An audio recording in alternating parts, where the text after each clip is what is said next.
ريحانة المصطفى ريحانة المصطفى ريحانة المصطفى ريحانة. السلام عليكم ورحمة الله وبركاته.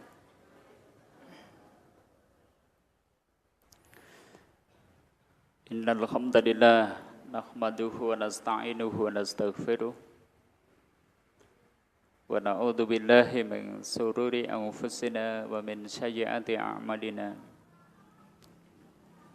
من يهده الله فهو المهتد ومن يضلل فلن تجد له وليا مرشدا.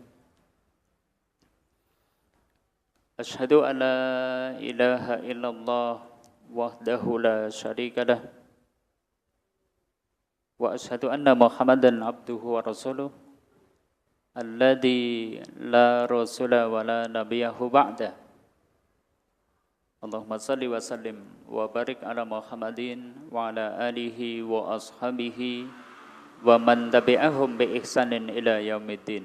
أما بعد فيا عباد الله أوصيكم وإياي بتقوى الله. فقد قال الله تعالى يا أيها الذين آمنوا اتقوا الله اتقوا الله حق تقاته ولا تموتن إلا وأنتم مسلمون. وقال رسول الله صلى الله عليه وسلم man saru ayakunna akraman nas falyattaqillah wa man saru ayakunna aqwan nas falyatawakkal 'ala Allah.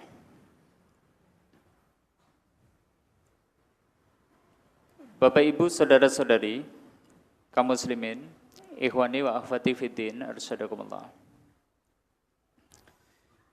Beruntung sekali di kesempatan sore hari ini kita masih diberi kekuatan untuk senantiasa berusaha mendekatkan diri kita kepada Allah dengan berbagai amal yang bisa kita lakukan.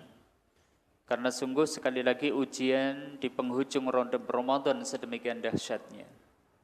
Tapi kita berharap detik-detik yang kita lalui di penghujung Ramadan semuanya adalah masih bernilai amal soleh.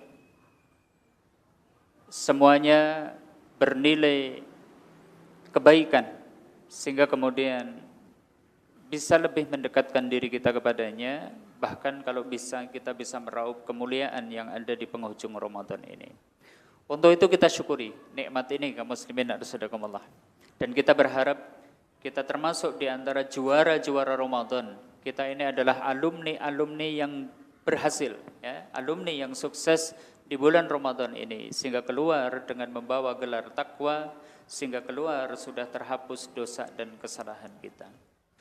Salawat serta salam semoga senantiasa tercurah kepada uswah kita, teladan kita, Rasulullah Muhammad sallallahu alaihi wasallam beserta keluarganya, sahabatnya dan juga orang-orang yang senantiasa istiqomah di dalam dinul Islam ila yaumil qiyamah. Kaum muslimin arsyadakumullah. Di penghujung perjumpaan kita di bulan Ramadan, kami ajak untuk merenungi ya, satu permasalahan besar yang sebenarnya mesti senantiasa kita perjuangkan terkait dengan amal-amal yang kita lakukan. Untuk itu kami ambilkan satu tema, satu judul ya, yang mungkin ini hiperbola gitu ya. Tapi inilah faktanya, 3 manusia yang kelak akan menjadi pemantik ya, yang dengannya Allah akan menyalakan api neraka pada hari kiamat. Ini. Kaum muslimin arsyadakumullah. Saya mulai dengan satu kisah yang mana kisah ini diceritakan oleh Syufai al-Asbah ini.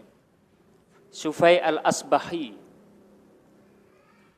Siapa dia? Syufai al-Asbahi ini disebut-sebut bahwa dia adalah salah satu dari algojonya Khalifah Muawiyah.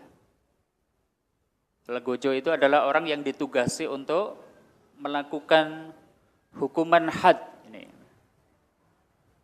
Namanya Syufai al-Asbah.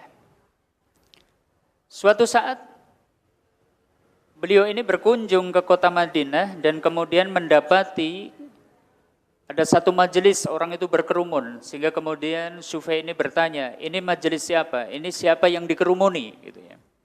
Maka kemudian dia mendapatkan jawaban bahwa yang tengah dikerumuni yaitu sahabat Abu Hurairah. Artinya itu adalah majelisnya sahabat Abu Hurairah. Mendengar hal semacam itu, Sufai kemudian tidak membiarkan kesempatan itu berlalu, kecuali dia mencoba untuk merengsek masuk, mendekat kepada sahabat yang mulia Abu Hurairah. Setelah sampai cukup dekat, dia berkesempatan, ini Sufai al-Asbah itu kemudian berkesempatan berbicara dengan Abu Hurairah, ya Abu Hurairah, tolong bacakan untuk kami satu hadis yang mana Anda mendengar langsung dari Rasulullah Shallallahu Alaihi Wasallam. Maka kemudian ketika itu Abu Hurairah pun kemudian menjawabnya, demi Allah, baiklah, akan aku bacakan satu hadis yang saya mendengar langsung dari Rasulullah Shallallahu Alaihi Wasallam di rumah ini. Ya, karena rumah beliau itu ada di pinggiran Masjid Nabawi yang di zaman itu sudah digusur. Ya. Di rumah ini tidak ada yang mendengarkannya selain aku. Tapi belum sampai Abu Hurairah itu melanjutkan hadisnya, beliau kemudian menangis sejadi-jadinya. Sampai nyaris tidak mampu mengendalikan dirinya. Baru setelah beberapa saat kemudian, sahabat Abu Hurairah bisa mengendalikan dirinya, dia kembali berkata, demi Allah, saya akan bacakan kepada kalian satu hadis yang mana saya mendengar langsung dari beliau Rasulullah Sallallahu Alaihi Wasallam. Di rumah ini tidak ada yang mendengarkannya kecuali aku. Tapi lagi-lagi sahabat Abu Hurairah pun kemudian menangis sejadi-jadinya, tidak mampu mengendalikan dirinya. Sampai berkali-kali hal semacam ini diulang. Sampai ujungnya Abu Hurairah kemudian berkata bahwa Rasulullah SAW pernah bercerita bahwa kelak pada hari kiamat Allah akan turun menemui hamba-hambanya, sehingga kemudian hamba-hambanya dalam keadaan berlutut di hadapannya, kemudian Allah memanggil di antara hambanya untuk menyelesaikan keputusan, menyelesaikan perkara. Dan ternyata di antara manusia pertama yang kelak akan dipanggil oleh Allah pada hari kiamat, yang pertama adalah seorang qari. Dia seorang hafiz Al-Quran. Dia seorang ustadz, dia seorang ulama. Orang yang kedua, dia itu adalah seorang syuhada yang berjuang, berperang di jalan Allah sampai terbunuh. Kemudian yang ketiga, dia itu adalah seorang dermawan. Maka orang yang pertama kemudian disebutkan oleh beliau, dipanggil oleh Allah Azza wa Jalla, wahai fulan, dulu kamu di dunia sudah mendapatkan ilmu di antara ilmu-ilmu yang kami turunkan kepada hambaku. Kamu gunakan untuk apa? Maka hamba ini pun kemudian menjawab, Rabbi ta'alamtu ilma wa alamtuhu wa qara'tu fikal Qur'an. Ya Rabbi, saya belajar, saya mengajarkannya, saya membaca Al-Quran untuk mencari ridhamu ya Rabbi. Jawaban si qari seperti itu. Tapi Allah mengetahui apa yang ada di balik dari setiap amalnya, sehingga kemudian Allah Ta'ala pun berfirman, kadzabta, kamu dusta. Ketika Allah Ta'ala berfirman kadzabta, seluruh malaikat ikut menyeru kepadanya, kadzabta, kamu dusta. Akan tetapi kamu belajar, kamu mengajar, kamu bagus bacaan Qur'annya, tidak lain supaya kamu disebut sebagai seorang qari, dan dulu di dunia kamu sudah dipanggil dengan panggilan itu. Kemudian beliau Rasulullah melanjutkan, orang yang kedua kemudian dipanggil, dia itu adalah seorang syuhada. Orang ini pun dipanggil, wahai fulan, dulu kamu dikasih nikmat badan yang perkasa, kamu gunakan untuk apa? Maka orang ini kemudian menjawab, ya Rabbi, qataltu fika hatta istushhida. Ya Rabbi, saya berperang di jalanmu sampai saya terbunuh untuk mencari ridhamu. Tapi lagi-lagi Allah mengetahui apa yang ada di balik motif dari amalnya, sehingga Allah Ta'ala pun berfirman, kadzabta, kamu dusta. Tidak lain kamu berperang, berjuang, tidak lain supaya kamu disebut sebagai seorang pemberani, supaya kamu disebut sebagai seorang pahlawan, dan dulu kamu di dunia sudah mendapatkan panggilan dan julukan itu. Maka sampai akhirnya beliau pun melanjutkan kisahnya, bahwa yang dipanggil yang ketiga adalah dia adalah seorang dermawan. Orang ini pun dipanggil, wahai fulan, dulu kamu di dunia dikasih harta yang banyak, rezeki yang berlimpah, kamu gunakan untuk apa? Orang ini pun kemudian menjawab, ya Rabbi, Tidak ada suatu pintu di mana engkau menghendaki agar aku berinfak dan bersodakoh, kecuali aku pun infak bersodakoh untuk mencari ridhomu. Tapi sekali lagi, Allah Maha mengetahui ada apa di balik amal yang dilakukan seorang, sehingga dia pun dibantah, kadzabta, kamu dusta. Kamu infak, kamu sodakoh, tidak lain supaya kamu disebut sebagai seorang dermawan. Dan dulu kamu di dunia sudah mendapatkan panggilan itu. Setelah beberapa saat beliau terdiam, sampai akhirnya beliau Rasulullah SAW mengucapkan kalimat ini. Ya Aba Hurairah, ulaika salasah awalu khalqillahi tusa'aru bihimun nar yaumal qiyamah. Wahai Abu Hurairah, 3 golongan manusia ini adalah makhluk pertama yang dengannya Allah menyalakan api neraka besok pada hari kiamat. Subhanallah kaum muslimin. Saya ulangi kalimat ini.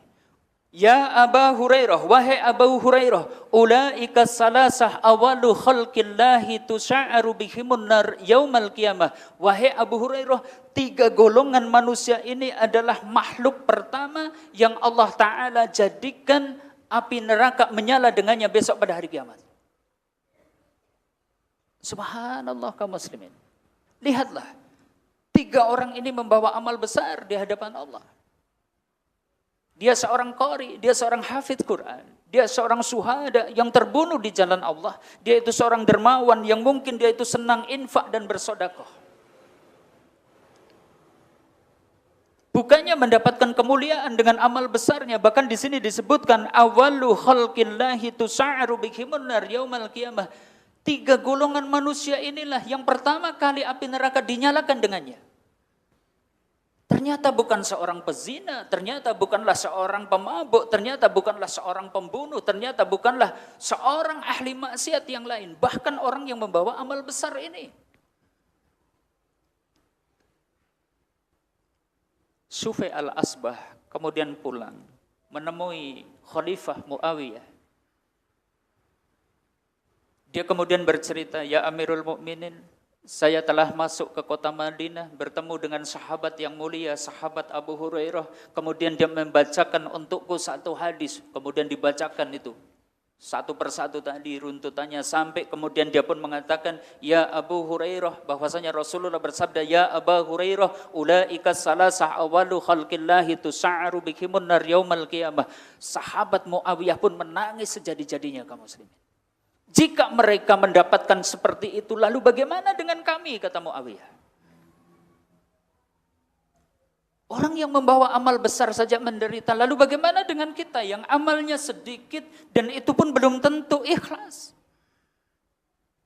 Dan ternyata kunci dari permasalahannya adalah apa kaum muslimin?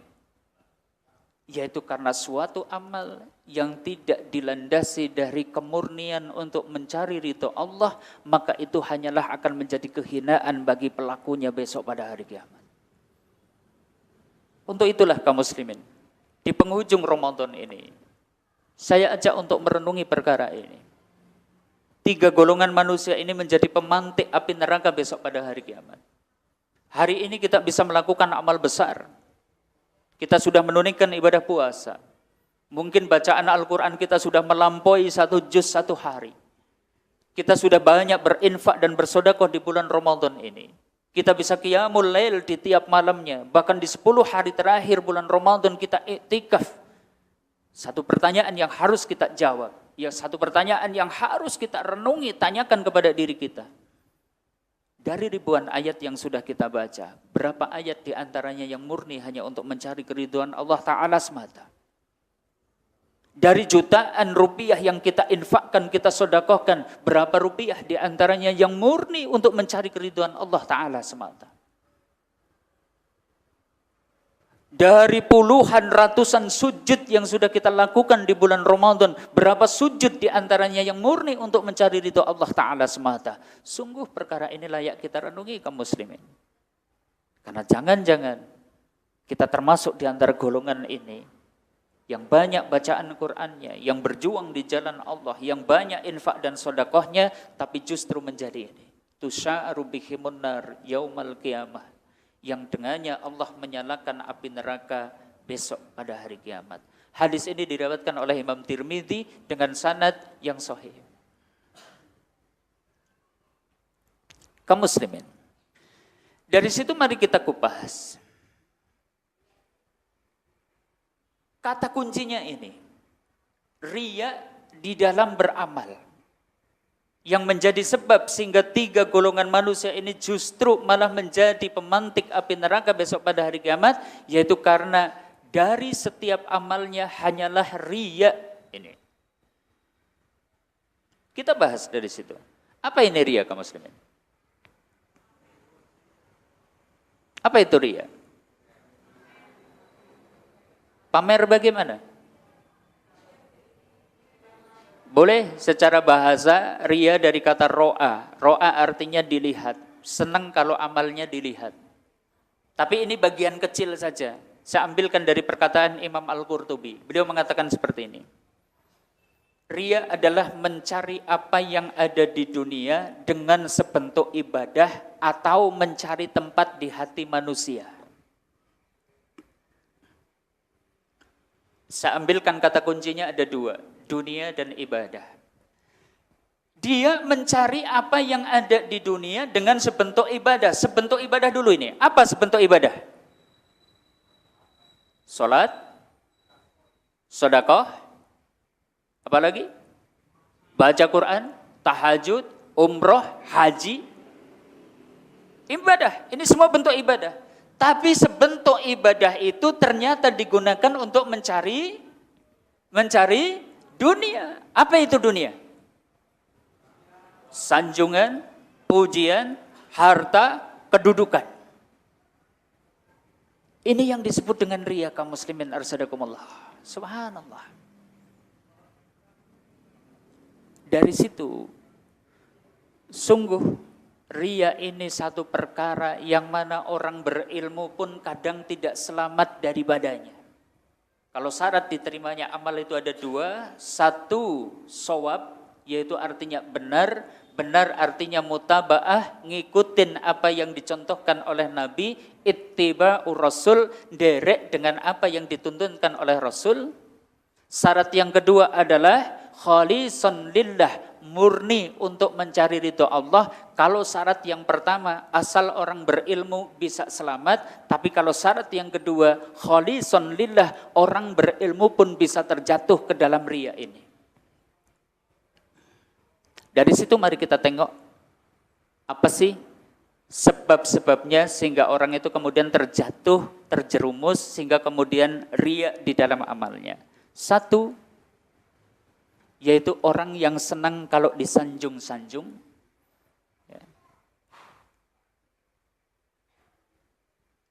Gila popularitas. Coba kita tengok kaum muslimin. Siapa sih yang gak senang disanjung, coba? Bukankah setiap kita pun senang demikian kan? Setiap kita senang dipuji, setiap kita senang diidolakan, setiap kita itu mungkin senang populer, terkenal di dalam pandangan manusia. Kebanyakan orang ini. Nah kalau kemudian gila popularitas, gila sanjungan ini membuat seluruh amalnya diarahkan untuk mendapatkan sanjungan, untuk mendapatkan popularitas, betapa celakanya, berarti seluruh amalnya hanyalah untuk mencari ridho manusia. Hanya untuk mencari dunia saja. Sungguh ini perkara berat kaum muslimin. Karena setiap kita saya yakin senang kalau disanjung, senang kalau dipuji. Tidak bisa tidak ini. Sehingga mungkin tidak sedikit di antara kita melakukan sekecil apapun amal, ternyata arahnya hanya untuk mencari ini, sanjungan dan pujian. Apalagi amal besar kaum muslimin. Kemudian yang selanjutnya, sebab yang kedua, takut dengan celaan. Ini juga riya. Di lingkungan yang mungkin semuanya beragama Islam, bulan Ramadan semuanya berpuasa, mungkin ada orang yang berpuasanya hanya karena pekewuh kan, rikuh ala wong kabeh do puasa, nek aku ora puasa yang kok timbuk di rasa nih, mbok digrendengi. Berarti karena takut dengan celaan. Di bulan Ramadan semua orang sholat tarawih. Kalau nggak sholat tarawih ketahuan doh, kayak kok orang sholat tarawih gitu kan. Sehingga kemudian kita pun melakukannya. Kenapa? Takut dicela. Mungkin satu komunitas, satu majelis sudah berkomitmen, yuk di bulan Ramadan kita akan sholat jamaah, tarawih sekian-sekian, sudah ditarget semacam itu. Dia kemudian beramal juga karena itu, takut nanti dicela oleh teman-teman sekomunitasnya. Berarti amalnya bukan lagi untuk mencari keridhaan Allah, tapi hanya karena takut dicela itu tadi. Ini riya.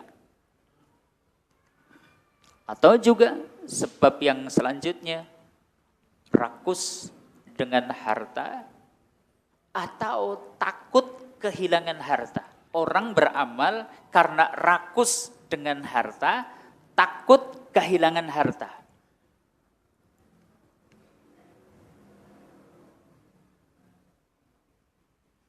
Bisa dipahami? Bisa dipahami?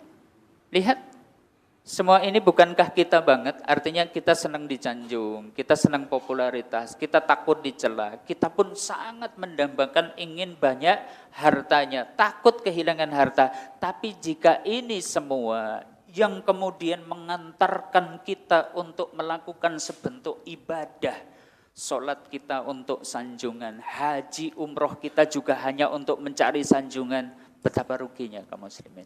Itu yang disebut dengan riya. Dari sini, sampai beliau Rasulullah mengkabarkan bahwasanya riya ini lebih beliau khawatirkan dibandingkan dengan dahsyatnya fitnah Dajjal ini.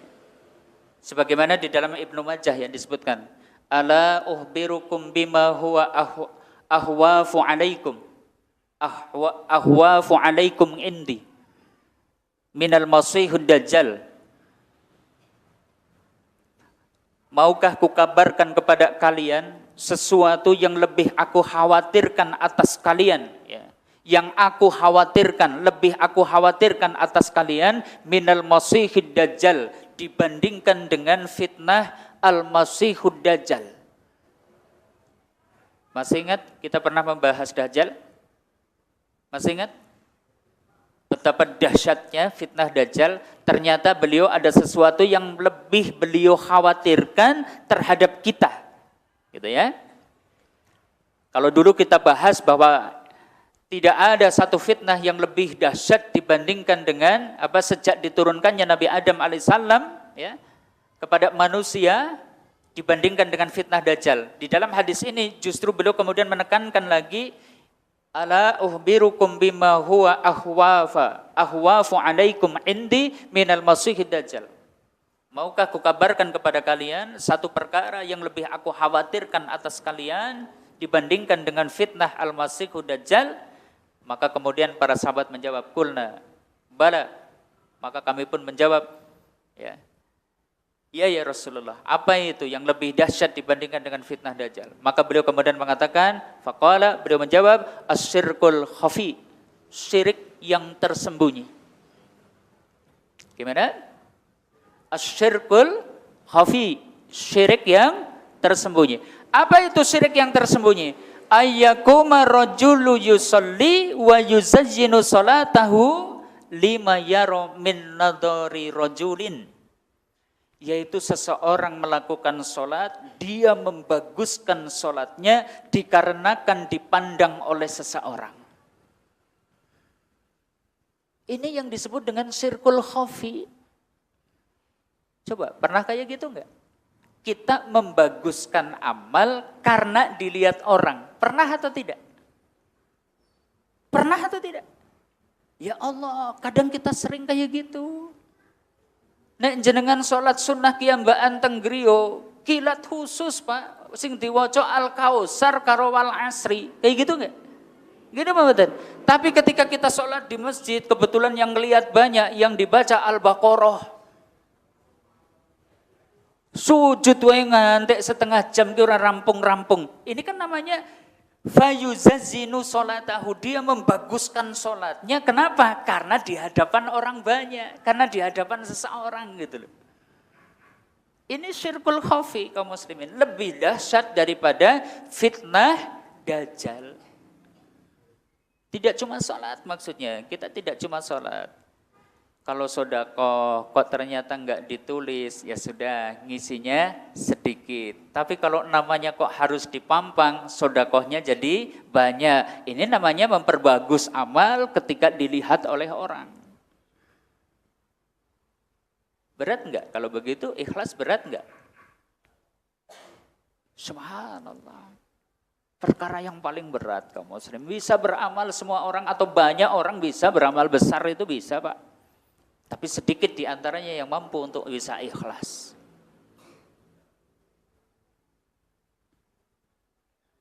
Membaguskan amal ketika dilihat oleh orang. Beliau sangat khawatir dengan perkara ini.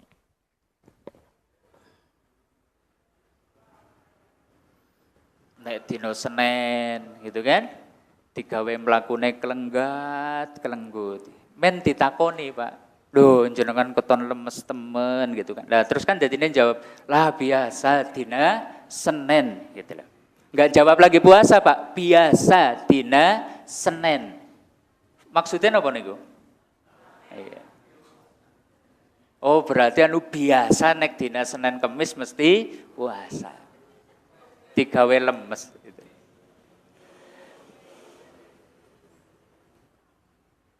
Nek jam 9, jam 10, bola bali keton ango bae ha ho gitu.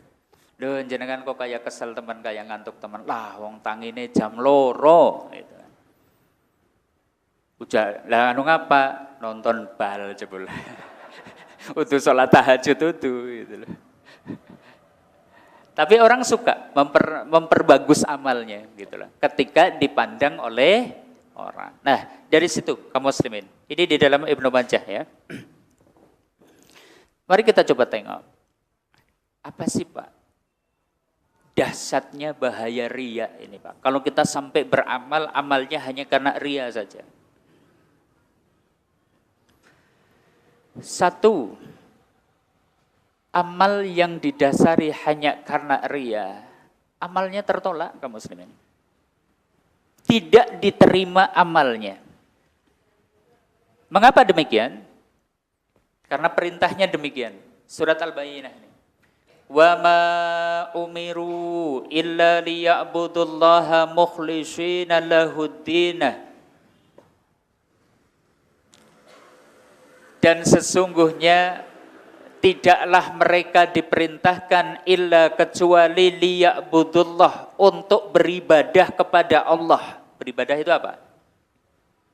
Ya tadi ya, sholat, puasa, zakat, haji, umroh, baca Quran, tahajud, sholat duha, amar ma'ruf nahi mungkar, berdakwah, mengaji, mengajarkan. Ini kan ibadah. Mereka tidak disuruh untuk beribadah ya, tidaklah diperintah kecuali untuk beribadah kepada Allah mukhlishina lahuddin, mukhlis dengan mukhlis. Apa itu mukhlis? Ikhlas. Ikhlas itu apa? Ikhlas itu secara bahasa artinya murni, bersih. Berarti gimana ini? Mukhlis artinya apa? Murni, bersih, tidak kecampuran tujuan dan niat lain kecuali untuk mencari ridho Allah. Ini baru disebut mukhlis. Nek kecampuran sedikit saja, karena kebanyakan kita kan kayak gitu. Contohnya contohnya air putih dikasih kopi sesendok, sudah disebut air murni atau tidak? Dijenengin apa? Wedang kopi, kan kayak gitu. Sama, ketika kita melakukan sebentuk ibadah, mados ridhonipun Allah, iya, tapi terdetik setetes, ada setetes niat lain, yaitu untuk mencari sanjungan, pujian, harta dunia, maka ini tidak disebut mukhlis. Sampai bersih, Pak. Dan amal tidak akan diterima kecuali kalau amal yang kita lakukan adalah mukhlisina lahuddin, membersihkan, memurnikan ketaatan hanya untuk mencari ridhonya Allah saja. Untuk menjalankan agama yang lurus. Dan sungguh ini perkara yang tidak mudah kaum muslim.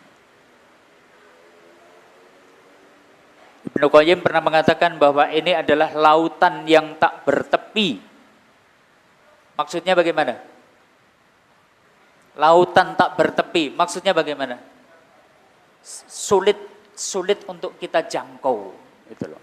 Karena hati tadi senang kepada sanjungan, senang kepada pujian, gitu loh. Makanya beliau pun pernah bersabda tentang hal ini. Qala Allah tabaraka wa ta'ala, ini hadis qudsi. Allah tabaraka wa ta'ala berfirman, "Ana ahna suraka'i 'anis syirk." Saya adalah yang maha kaya dari disekutukan. Man 'amila amalan asraka fihi ma'iya ghairi. Siapa yang melakukan suatu amal, dia kok menyekutukan aku dengan selainnya. Artinya selain mencari ridho Allah juga punya misi lain, punya motif lain, punya tujuan lain. Taraktuhu wa syirkahu. Aku tinggalkan dia bersama yang disekutukannya. Allah tinggalkan kaum muslimin. Sudah, silahkan jenengan beramal untuk yang disekutukan tadi dengan sesuatu yang Allah Ta'ala disekutukan dengannya. Artinya Allah enggan menerimanya sebagai satu bentuk ibadah. Sungguh betapa ruginya kaum muslimin jika kita sudah mengeluarkan tenaga, mengeluarkan dana, mencurahkan energi pikiran kita, ternyata tidak diterima oleh Allah Azza wa Jalla. Menyia-nyiakan umur yang sudah Allah Ta'ala limpahkan kepada kita. Dari situ, ayo coba introspeksi. Ramadan kita, seberapa murni kebaikan-kebaikan yang kita lakukan hanya untuk mencari keridhaan Allah Ta'ala semata saja. Ini yang pertama, kaum muslimin harusdakumullah. Hadis ini sahih, riwayat Muslim. Yang kedua, riya itu membatalkan pahala kaum muslimin. Kalau tadi amal tertolak, mungkin ada orang yang ketika beramal, amalnya ikhlas. Tapi setelah beberapa waktu kemudian berubah, ada unsur riya. Karena hati kan berbolak-balik ini. Ketika beramal ikhlas, nanti tahu dilihat orang, jadi riya. Sebelum beramal ikhlas, ketika beramal ikhlas, setelah beramal, ada unsur riyanya. Contohnya ini, Al-Baqarah 164 ini. Allah Ta'ala berfirman, A'udzubillahi minasyaitonirrajim. Ya ayyuhalladzina amanu la tubtilu shadaqatikum bil manni wal adha. Wahai orang-orang yang beriman, janganlah kalian batalkan sedekahmu dengan mengungkit-ungkit dan menyakiti orang yang diberi. Al-manan wal adha. Mengungkit-ungkit. Tahu mengungkit-ungkit? Mungkin ketika beramal ikhlas, Pak. Ketika beramal ikhlas. Tapi beberapa waktu kemudian, dia mengungkitnya. Kae Masjid As-Siddiq, angger udu aku sing ngurusi, kayane sepi. Gitu kan? Kae Masjid As-Siddiq, angger udu aku sing ngepel. Blekutuk terus mesti, gitu kan. Loh, kita kan suka ngungkit-ungkit. Nek udu aku sing urun semene, ora bakalan ngadeg. Nah, kita mengungkit-ungkit apa yang sudah kita lakukan. Padahal ketika beramal sebelumnya ikhlas, ketika berinfak sebelumnya ikhlas, tapi kita batalkan. Makanya disebutkan, orang yang beriman, la tubtilu shadaqatikum bil mani wal adha. Janganlah kalian batalkan sedekahmu dengan mengungkit-ungkit pemberian, menyakiti orang yang diberi. Kemudian disebutkan, kalladzi yunfiqu malahu ria'an nas, seperti orang yang menginfakkan hartanya untuk riya terhadap manusia, wala yu'minu billahi wal yaumil akhir, seperti orang yang tidak beriman kepada Allah dan hari akhir. Orang kok beramal riya, orang kok mengungkit-ungkit pemberian, seperti orang yang tidak beriman kepada Allah, tidak beriman kepada hari akhir. Nah, mana kalimat yang menunjukkan bahwa riya ini membatalkan pahala? Di sini Famasaluhu kamasali Sofwanin, perumpamaan orang yang beramal karena riya ini kamasali Sofwanin, seperti Sofwan. Sofwan itu apa? Sofwan itu batu yang datar licin. Apa? Batu yang datar, batu yang licin. Ya kayak keramik itulah. Keramik. Ya. Alaihi turabun, di atasnya ada tanah. Keramik, di atasnya ada tanah. Fa asabahu wabilun, kemudian terkena hujan lebat. Gimana coba? Jenengan ngumpul ke lemah teng sak dhuwure lantai keramik, ngumpul ke lemah sing oke banget, ngerti-ngerti terkena hujan lebat, bagaimana? Habis. Fa asabahu wabilun fatorokahu solda, maka hilang semua tanah itu tadi. Sofwan, batu datar itu kembali licin. La yakdiruna ala say'im mimma kasabu, dia tidak mendapatkan sedikit pun dari apa yang dia usahakan. Inilah orang yang beramal karena riya.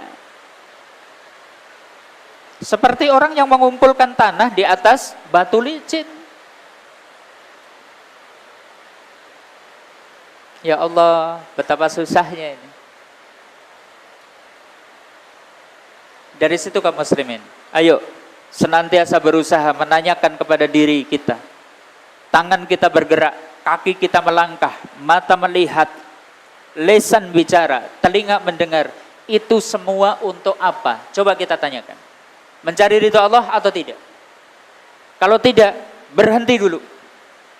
Sampai kita bisa meluruskan niat itu tadi. Makanya beliau pun bersabda tentang hal ini kaum muslimin.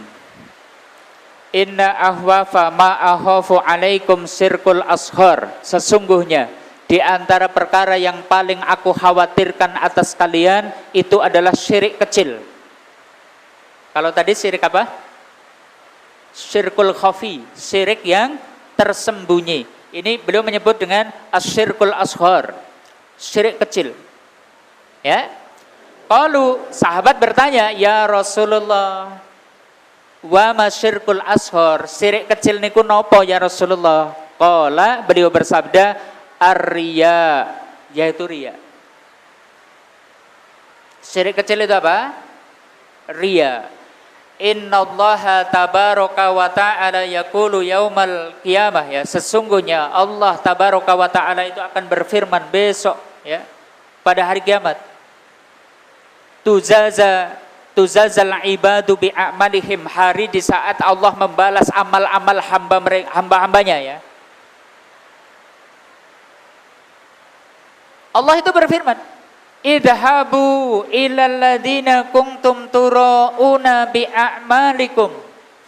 Besok pada hari kiamat, orang yang beramal karena riya itu akan diperintah, pergilah kalian cari orang yang dulu kalian itu beramal untuknya. Bisa dipahami maksudnya? Hari ini kita beramal, saya membaguskan pembicaraan supaya Bapak Ibu itu senang. Besok pada hari kiamat Allah Ta'ala perintah kepada saya, hai fulan, cari itu bapak ibu yang dulu kamu cari sanjungannya, pujanya di dunia. Kemudian apa? Tura'una bi'amalikum fid dunya fangduru hal tajiduna indahum jazaan. Coba kamu tengok, dia bisa ngasih pahala enggak kepada kalian? Coba kaum muslimin. Hari ini kok kita beramal untuk manusia, rugi sekali. Besok pada hari kiamat, ayo cari. Kamu dulu beramal untuk siapa? Cari orang itu. Minta pahala kepadanya. Bisa ngasih pahala? Bisa ngasih balasan? Gak bisa. Ini kaum muslimin. Amal tertolak, pahala pun hilang. Ketika kita beramal hanya untuk riya saja. Ya Allah, sungguh ini satu perkara yang berat kaum muslimin dan sadaqakumullah. Ya. Ini yang kedua, bahaya riya yang kedua. Ini ada di dalam Musnad Ahmad, hadis ini disahihkan oleh Syalbani. Yang ketiga, orang beramal karena riya hanya akan melahirkan kehinaan kaum muslimin.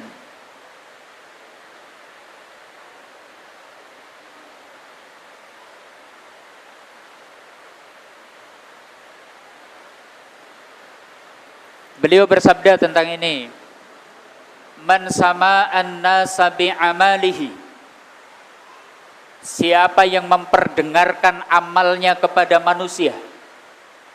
Bisa dipahami? Siapa yang memperdengarkan amalnya kepada manusia, sama Allahu bihi sami'a khalqihi, Allah akan mendengarnya dan Allah akan memperdengarkannya kepada makhluknya.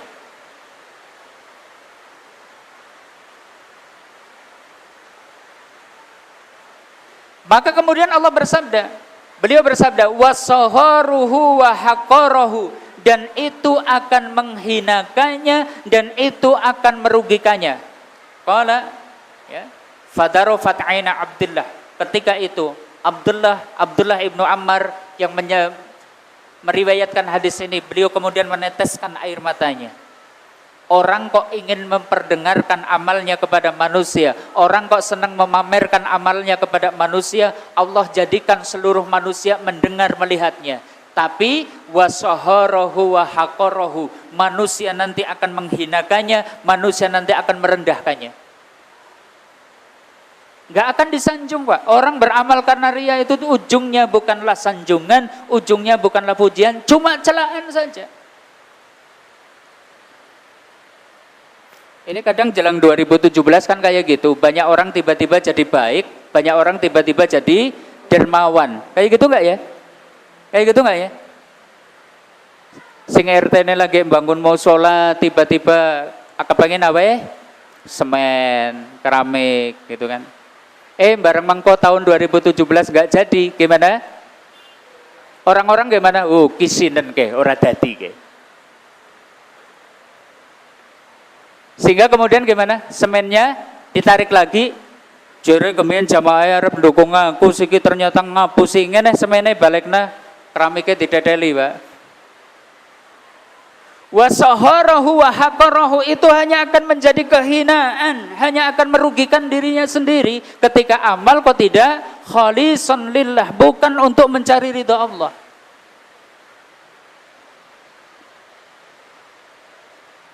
Saya jadi teringat ini postingan yang baru kemarin atau tadi pagi ya di grup WA, mungkin yang ikut di WA baca. Utsman bin Affan itulah, tentang sumur rumah yang ada di kota Madinah. Pernah dengar? Sumur rumah. Jadi di kota Madinah itu ada sumur yang airnya tidak pernah kering sepanjang tahun. Ya. Kebetulan yang punya siapa? Orang Yahudi, namanya Rumah, makanya sumurnya disebut dengan sumur rumah. Orang Islam untuk dapat air di sumur rumah harus bayar dengan harga tinggi. Orang Islam ambil airnya bayar, ambil airnya bayar. Sampai Rasulullah kemudian pernah bilang, siapa yang mau membeli sumur rumah surga? Wah, dengar ini, Utsman bin Affan itu kemudian terfikir betul bagaimana bisa dapat surga. Sampai akhirnya berniat bagaimana caranya bisa beli sumur rumah itu milik orang Yahudi. Orang Yahudi tahu, Pak, selama ini dia bisnisnya cair ya gara-gara sumur ini, Pak. Tiap hari orang bayar gitu kan. Kalau dijual, wah ini bisa mati bisnisnya. Nego, wah nggak bisa. Ini sumur harganya mahal, saya bisa jual air tiap harinya. Oh sudahlah, saya beli separuh saja. Separuh tetap milik Anda, separuh milik saya. Ini negosiasinya Utsman. Dibeli separuh. Harganya berapa Bapak? Satu sumur itu 1 juta dirham. Bayangkan. Padahal 1 dirham 90.000 rupiah. 1 juta berapa? 90 miliar. Di zaman itu Utsman membeli sumur seharga 90 miliar. Dipakai gantian, sehari berarti adalah milik Roma, sehari milik Utsman, sehari milik Roma, sehari milik Utsman. Ketika hari haknya Utsman, Utsman sodakohkan, wahai penduduk Madinah, kaum muslimin, kalian gak usah beli lagi, ambil nih sesukanya. Gimana? Umat Islam kalau hari itu ngambil sebanyak-banyaknya, esok masih punya stok air, jadi beli nggak? Nggak beli. Orang Yahudi itu akhirnya bangkrut, menyerah. Orang payu kok sumure. Sudahlah kalau begitu, beli lagi lah harga yang separuhnya Anda beli lagi wahai Utsman. Sama harus beli juga dengan harga 1 juta dirham. 90 miliar lagi Pak. Dibayar oleh Utsman. Tapi orientasinya apa? Orientasinya apa? Jannah. Jadi kemuliaan, tidak jadi kehinaan, tidak jadi kerugian baginya. Sampai sekarang sumur rumah masih hak miliknya Utsman bin Affan. Rekening banknya masih mengalir karena di kanan kirinya itu ada pohon korma. Setiap tahun panenannya 200 juta rial nilainya. 200 juta rial masuk ke rekeningnya Utsman bin Affan. Sampai hari ini ada rekening bank yang paling tua, ya rekeningnya Utsman bin Affan. Pahalanya mengalir Bapak, uangnya masih mengalir sampai hari ini. Orientasinya apa? Akhirat. Kadang kita beramal orientasinya dunia, jadi kehinaan. Yang keempat, orang beramal karena ria hanya akan mengeraskan hati, menghalangi hidayah.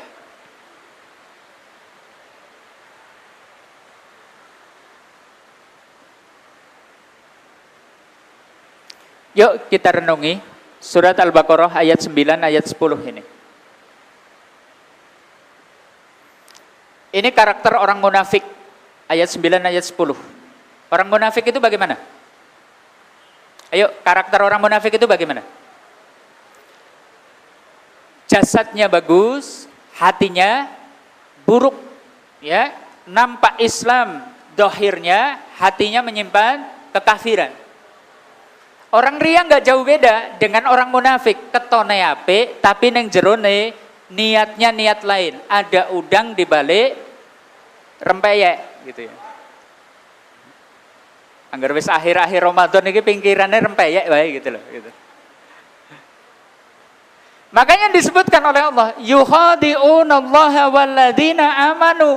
Orang munafik itu hendak menipu Allah, hendak menipu orang yang beriman.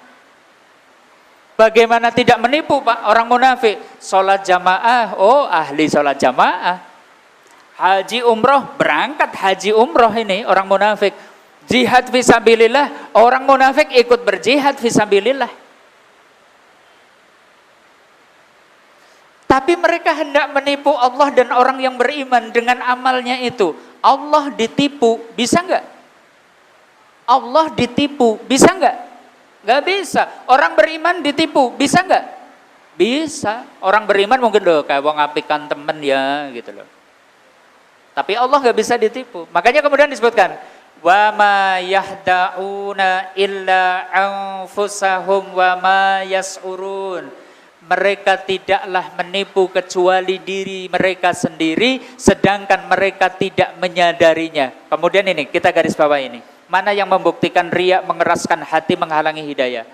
Fi qulubihim maradun. Di dalam hatinya ada penyakit. Orang kalau amalnya riya berarti hatinya ada penyakit. Senang disanjung, senang dipuji, rakus dengan kedudukan, rakus dengan jabatan, rakus dengan jabatan, dengan tahta itu tadi. Ini penyakit hati. Makanya disebutkan fi qulubihim maradun. Di dalam hatinya ada penyakit. Dia beramal, sholat jamaah ora tau pedhot, tahajudé ora tau dilakoni, ora tau leren, Senin Kemis ora tau puasa, ora tau lat, itu kan? Umroh saben tahun, kaji ping 7. Fi qulubihim maradun fazadahumullahu marada. Allah tambah penyakitnya. Semakin beramal, semakin angkuh. Semakin beramal, semakin riya. Semakin sombong, semakin beramal, semakin ujub. Ada orang yang kayak gitu? Semakin beramal, bukannya hatinya semakin lembut, semakin beramal, semakin sombong, semakin keras, sulit dinasehati, merasa benar sendiri, merasa paling baik sendiri. Hatinya keras kaum muslimin. Kenapa? Karena amalnya hanyalah untuk riya saja.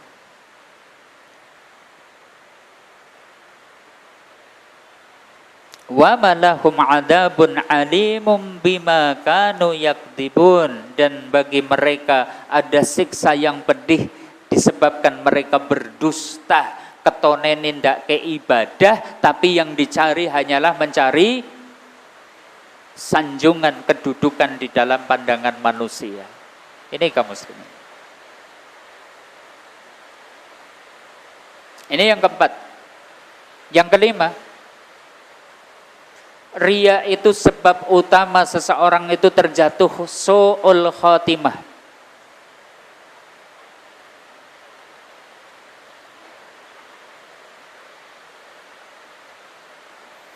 Bapak ibu saudara-saudara kaum muslimin arsyadakumullah. Adakah bencana yang lebih besar daripada su'ul khotimah ini ketika seorang berada di dalam kehidupan dunia? Enggak ada kaum muslimin. Bapak ibu meninggal dalam keadaan miskin, tidak punya harta, tapi husnul khotimah, saya katakan kita telah sukses menjalani hidup ini. Sekalipun kita mati dalam keadaan papa, miskin, tak berharta. Apalah artinya harta yang banyak, tapi ternyata kita su'ul khotimah. Kita mati, mungkin di saat kita itu ternyata sakit, badannya habis, berat badannya sudah tidak ada lagi. Saya katakan itu masih lebih luar biasa, asal kita bisa mempertahankan keimanannya, kita bisa husnul khotimah. Dan kaum muslimin, Ibnu Qayyim mengatakan, su'ul khotimah tidak akan menimpa kecuali kepada orang yang tidak istiqomah lahir dan batin. Kebanyakan orang istiqomah lahirnya saja, batinnya tidak. Sehingga mungkin kita pernah mendapati kaum muslimin, ada orang yang seumur hidupnya kelihatan soleh betul. Kerjaannya berdakwah, belajar dan mengajarkannya. Senin Kemis lalu dia lakukan tahajud pun tidak pernah putus. Dia umroh tiap tahun, haji sampai berkali-kali. Tapi kenapa ketika menghadapi sakaratul maut sekedar mengucapkan kalimat la ilaha illallah saja tidak mampu? Ternyata semua amalnya selama ini hanyalah untuk mencari sanjungan dan pujian di dalam pandangan manusia. Ini kaum muslimin. Sehingga mungkin kita dibikin kaget dengan suasana seperti itu. Loh, ini ada orang soleh, ada orang ahli ibadah, tapi aneh ini. Ketika menghadapi sakaratul maut, sekedar mengucap kalimat la ilaha illallah saja tidak mampu. Bahkan wajahnya muram, menghitam, nampak ketakutan. Oh, ternyata selama ini amalnya hanyalah untuk riya, hanyalah untuk mencari sanjungan kedudukan di dalam pandangan manusia. Na'udzubillahi min dzalik.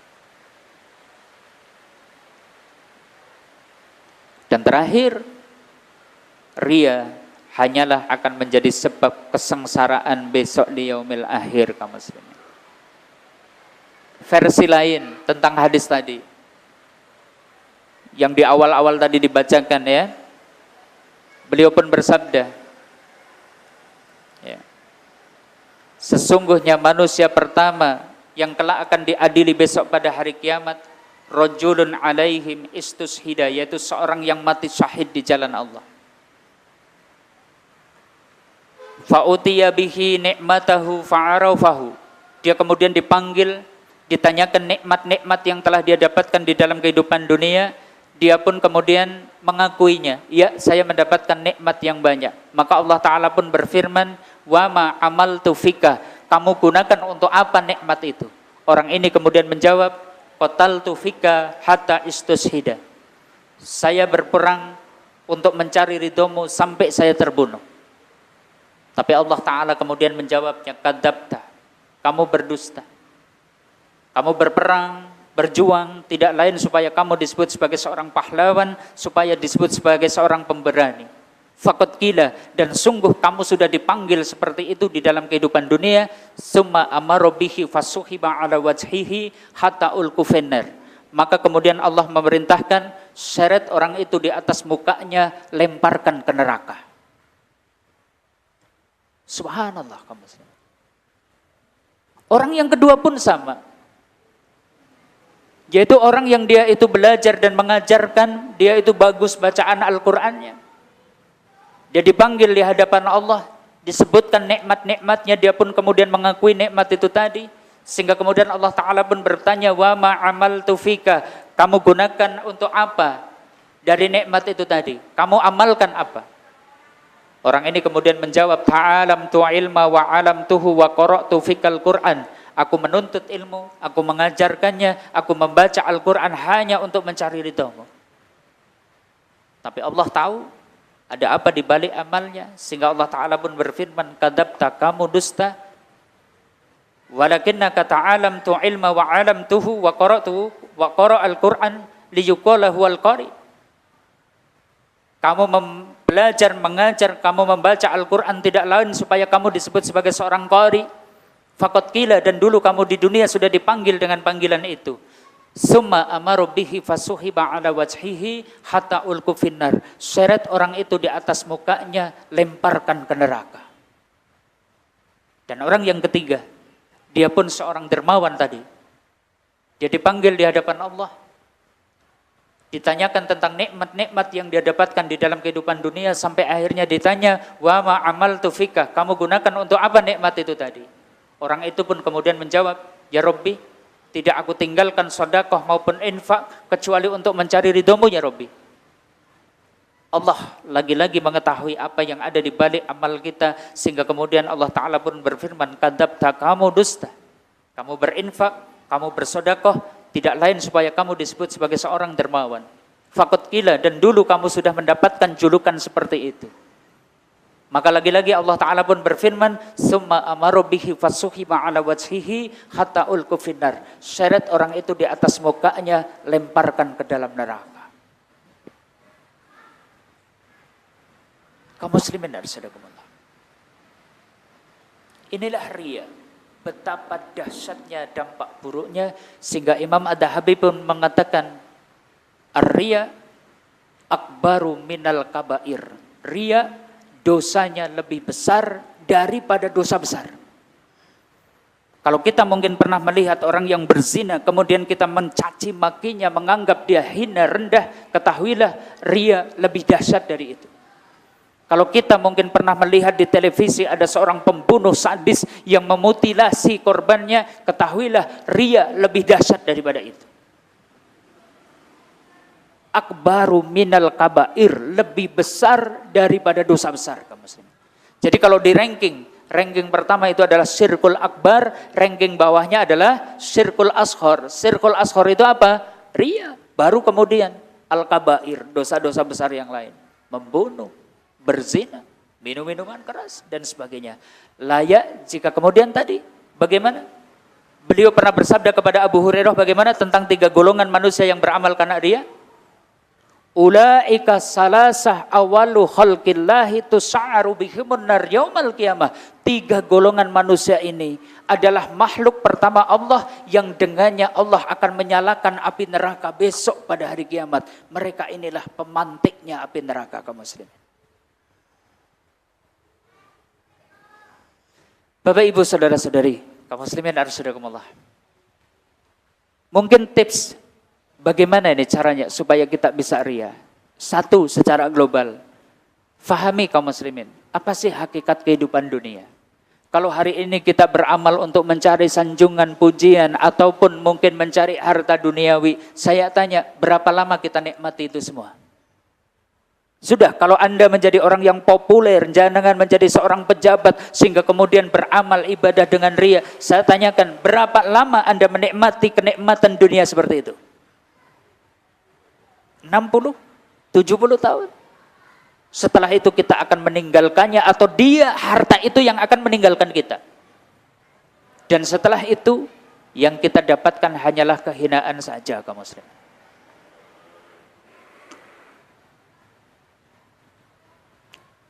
Kalau bisa senantiasa berusaha untuk beramal secara sembunyi-sembunyi. Sungguh ada satu riwayat yang sangat menarik dari salah seorang tabi'in ini, namanya Dawud bin Abi Hindun.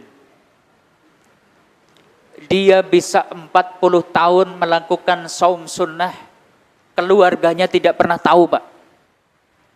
40 tahun, Senin Kemis, istri dan anaknya tidak pernah tahu, kaum muslimin. Dia berusaha untuk menyembunyikan amal.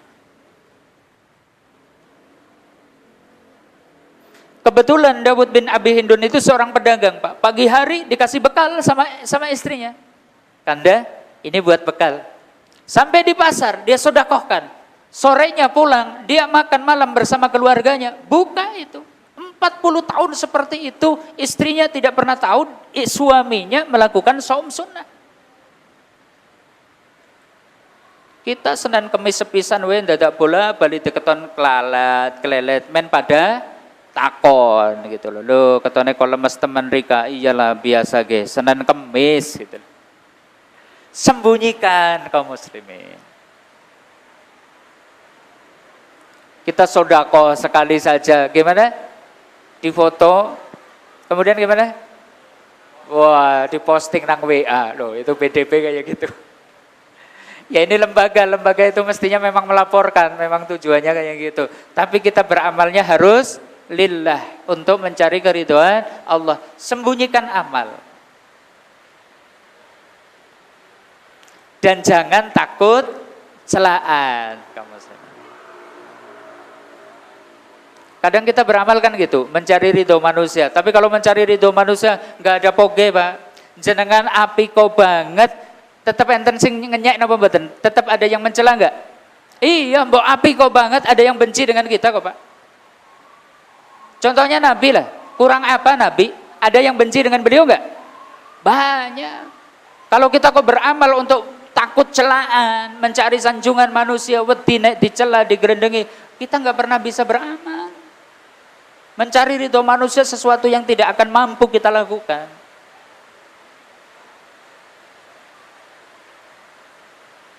Saya punya kisah. Suatu saat untuk belajar ya, supaya kita tidak takut dengan celaan. Ini sudah saya ceritakan berkali-kali mungkin, tapi yuk kita ingat lagi. Ini hikayat saja. Suatu saat Luqman Al-Hakim ingin mengajak putranya mempelajari sesuatu. Pagi hari dia ngajak putranya, nak yuk jalan-jalan sama abah. Nuntun seekor keledai, Pak. Hari pertama, bapaknya naik keledai, anaknya suruh jalan nuntun keledai. Lewat di hadapan orang banyak. Orang komentar, Pak. Alah, wong tuwa ora duwe melas karo anak. Mosok anake kon nuntun bapake numpak keledai. Udah lewat.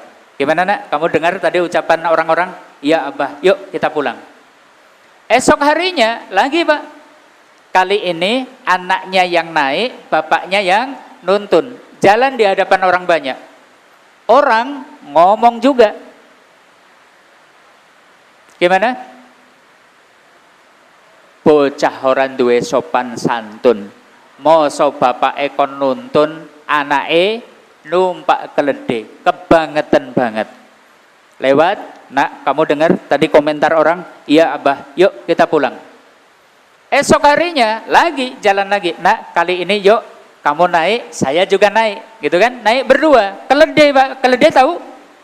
Kuda kecil dinaikin 2 orang, lewat di hadapan orang banyak. Orang komentar juga, orang duwe pri kehewanan. Mosok jaran cilik dinumpai wong loro. Lewat lagi. Nah, kamu dengar komentar orang? Iya, iya abah. Yuk pulang. Esok harinya, yuk jalan lagi. Kali ini kita tuntun keledai berdua. Jalan di hadapan orang banyak. Orang komentar juga, wong goblok, duwe kendaraan ora ditumpai. Kayak gitu enggak? Pulang, nah 4 hari kamu saya ajari sesuatu. Bisa kamu petik pelajaran enggak? Iya Abah. Begini, kalau kamu sudah berpegang teguh kepada kebenaran, beramallah dengan ikhlas, istiqomahlah, enggak usah pedulikan omongan orang.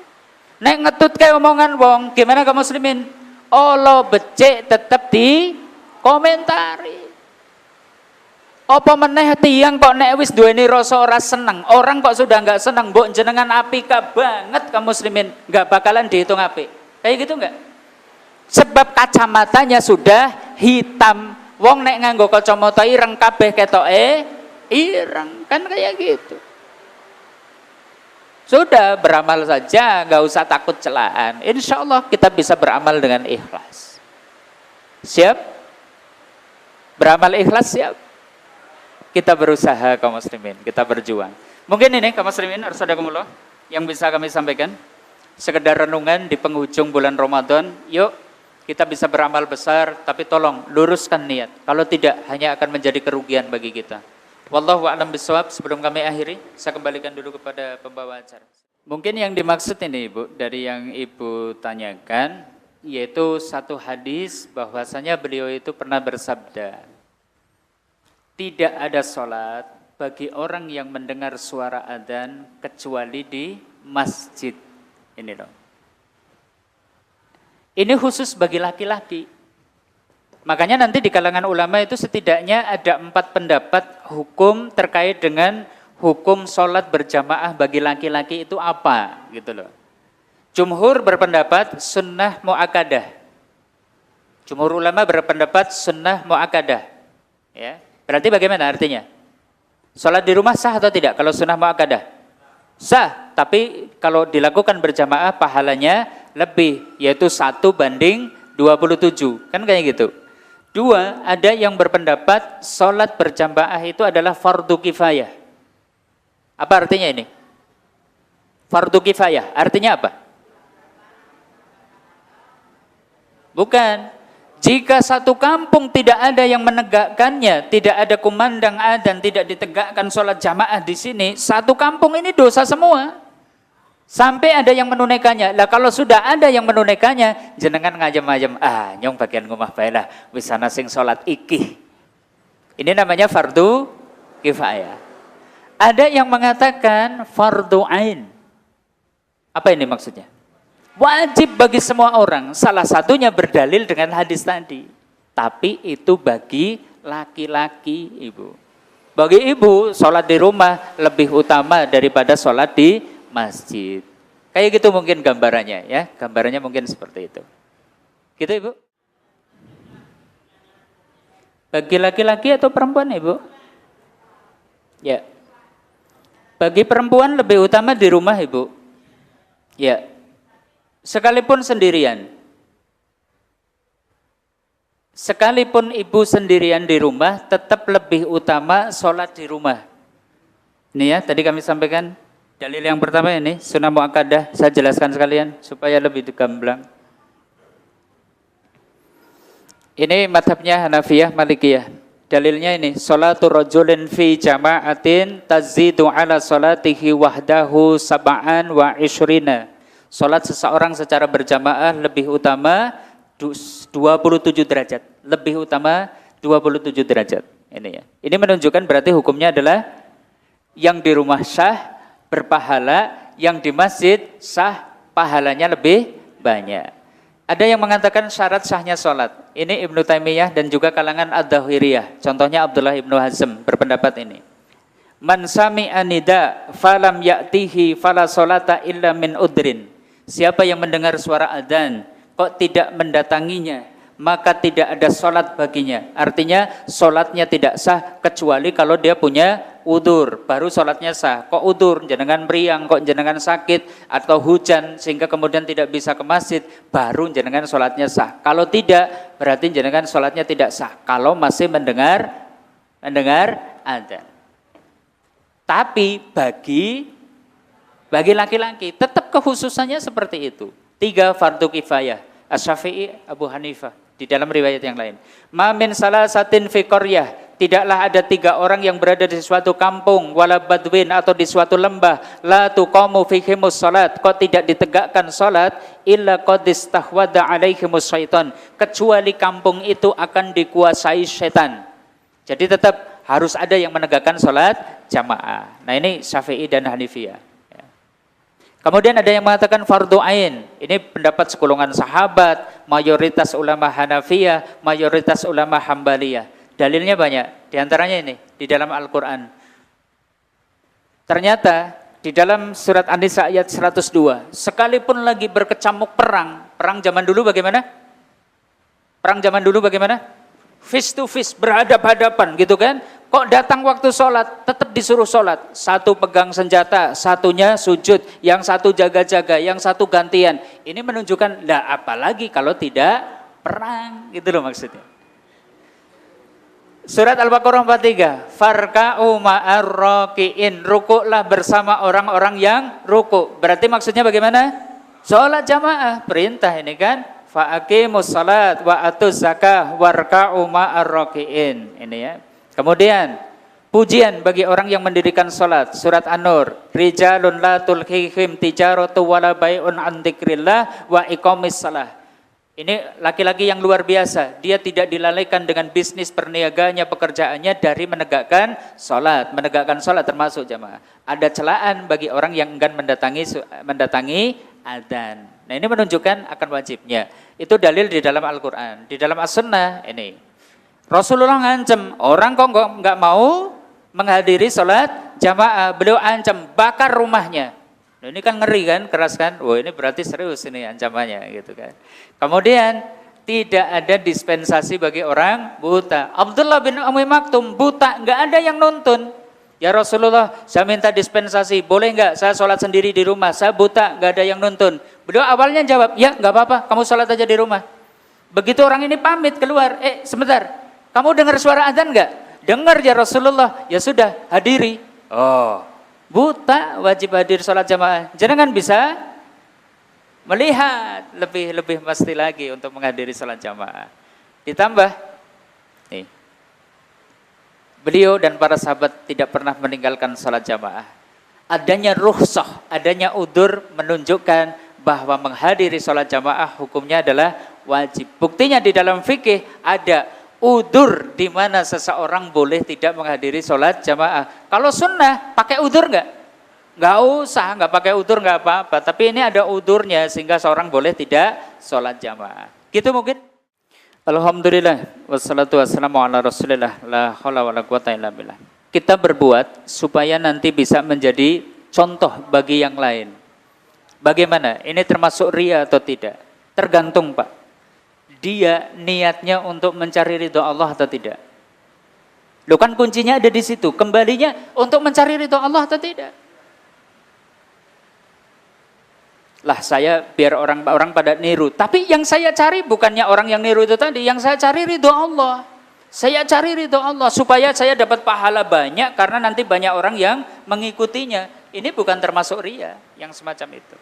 Artinya ingat, riya tidak ada kaitannya dengan amalnya besar atau kecil. Jangan dikira, kayak anggar sodakohe 1 juta lah, ora mungkin ikhlas. Anggar sodakohe 1000, ikhlas banget. Kayak gitu. 1 juta ikhlas bisa enggak? 1000 perak riya bisa enggak? Bisa. Jadi jangan keliru. Kayak anggar sing 1 juta ketanu pamer kayak kena orang bakalan ikhlas. Belum tentu. Utsman bin Affan sekali infak tadi berapa? 90 miliar kok. Ikhlas enggak Utsman bin Affan? Wong itu udah dijanji dengan jannah gitu kan. Jenengan infak 1000 perak bekarepe keton nggone nglebok nang kotak ngenteni pada nonton ora ya cemplung kayak gitu. Bete gawe klotok men ngerti tes ngisi kotak kayak nang masjid kayak gitu kan. Nah, ini. Gitu ya? Gitu. Sampun? Kayaknya cukup lah. Satu lagi. Jadi salah satu sebab seorang itu akan terjatuh kepada riya jika dia rakus atau tamak dengan dunia atau takut kehilangan harta. Loh, takut kehilangan harta seperti apa? Misalnya begini Pak, ada guru ngaji yang mana setiap ngasih, misalnya dia itu memberikan pelajaran gitu kan, dikasih bayaran Pak. 100.000 sekali ngisi gitu kan. Lah dia berangkatnya ngaji, kenapa? Takut kehilangan 100.000 itu. Nah ini namanya ria, mudeng atau enggak? Ya kayak gitu. Bukan, ya contohnya sodako kan beda lagi kan, kasus sodako kan nanti motifnya lain lagi. Lah orang takut dengan kehilangan harta kan seperti itu, dia beramalnya supaya dia mendapatkan harta atau takut kehilangan harta, gitu ya. Cukup? Ya. Kaum muslimin, mungkin ini yang bisa kami sampaikan, kayaknya ini perjumpaan terakhir kita dalam tanda petik di bulan Ramadan ya. Dari situ kami sampaikan semoga Allah Ta'ala menerima amal soleh kita di bulan Ramadan. Allahumma taqabbal minna salatana, Allahumma taqabbal minna siyamana, Allahumma taqabbal minna ruku'ana wa sujudana wa qira'atana wa sadaqatana ya rabbal alamin. Dan semoga kita keluar dari bulan Ramadan sudah terhapus dosa-dosa kita dan berhak mendapatkan gelar takwa. Amin ya rabbal alamin. Demikian dari kami, ada benarnya dari Allah, ada salahnya dari diri kami pribadi. Billahi taufiq wal hidayah. Assalamualaikum warahmatullahi wabarakatuh.